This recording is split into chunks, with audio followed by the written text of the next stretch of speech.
Yang Mulia Presiden Majelis Umum PBB, Yang Mulia Sekretaris Jenderal PBB, Yang Mulia para pemimpin negara anggota PBB. Assalamualaikum warahmatullahi wabarakatuh. Selamat pagi dan salam sejahtera bagi kita semua. Hadirin yang berbahagia, dunia saat ini terdiri dari 241 negara, tersebar di 5 benua, dan dihuni oleh sekitar 7,9 miliar jiwa dengan berbagai ras, suku, agama, dan golongan. Tentu Tuhan menciptakan ini semua bukan tanpa tujuan. Tuhan menciptakan manusia dengan berbeda-beda bukan untuk saling bermusuhan, melainkan untuk saling mengenal dan bersaudara.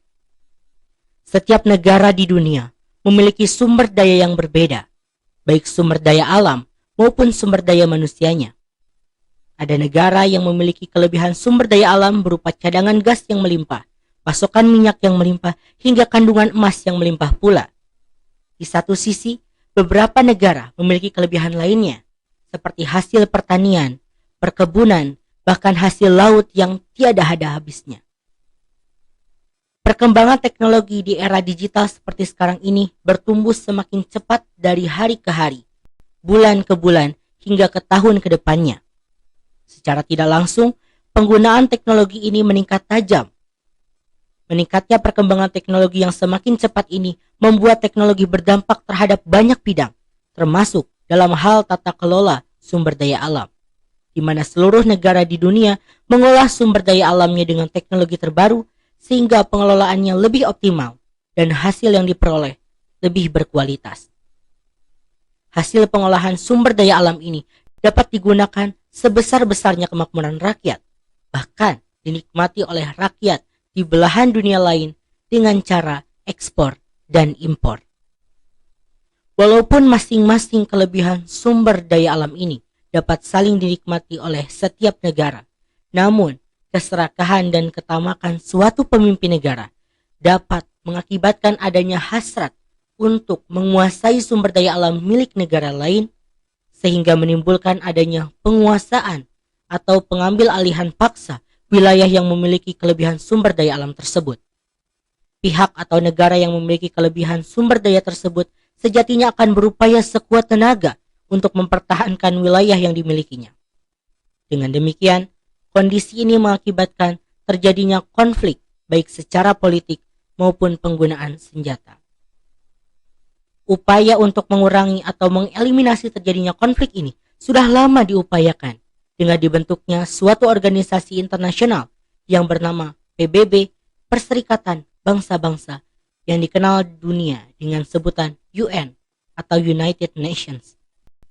Tentunya semua negara berharap dengan didirikannya organisasi ini akan tercipta suatu perdamaian dunia, walaupun pada kenyataannya hingga hari ini masih terjadi konflik, seperti konflik antara Israel-Palestina, konflik antara Azerbaijan-Armenia, atau yang sedang hangat dan sedang berlangsung, yakni perang antara Rusia-Ukraina.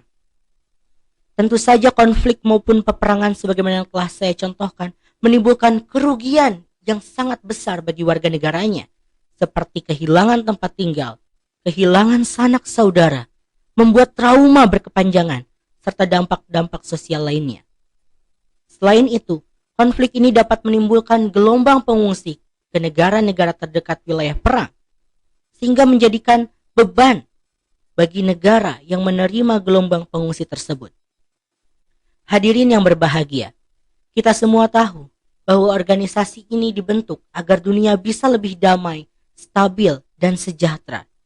Karena perang tidak akan menguntungkan siapapun, tidak ada artinya sebuah kemenangan dirayakan di tengah kehancuran. Tidak ada artinya menjadi kekuatan ekonomi terbesar di tengah dunia yang tenggelam. Oleh karena itu, saya mengajak, menghimbau, menyeru kepada para pemimpin negara untuk menyatakan kembali komitmennya secara konsisten terhadap tujuan dibentuknya organisasi ini, menaati segala rule of the law atau aturan-aturannya telah ditetapkan bagi anggota, menghindari terciptanya konflik baru dalam rangka pemenuhan keinginan menguasai sumber daya alam negara lain, ciptakan kerjasama untuk meningkatkan kemakmuran bagi rakyatnya masing-masing, mencari solusi terhadap konflik yang sedang terjadi agar dapat segera diakhiri, juga memberi bantuan yang diperlukan dalam penanganan dampak konflik. Diharapkan dengan upaya-upaya tersebut dapat terciptanya perdamaian dunia seperti yang dicita-citakan oleh seluruh anggota organisasi ini. Demikian saya sampaikan. Terima kasih. Wassalamualaikum warahmatullahi wabarakatuh. Selamat pagi dan salam sejahtera bagi kita semua.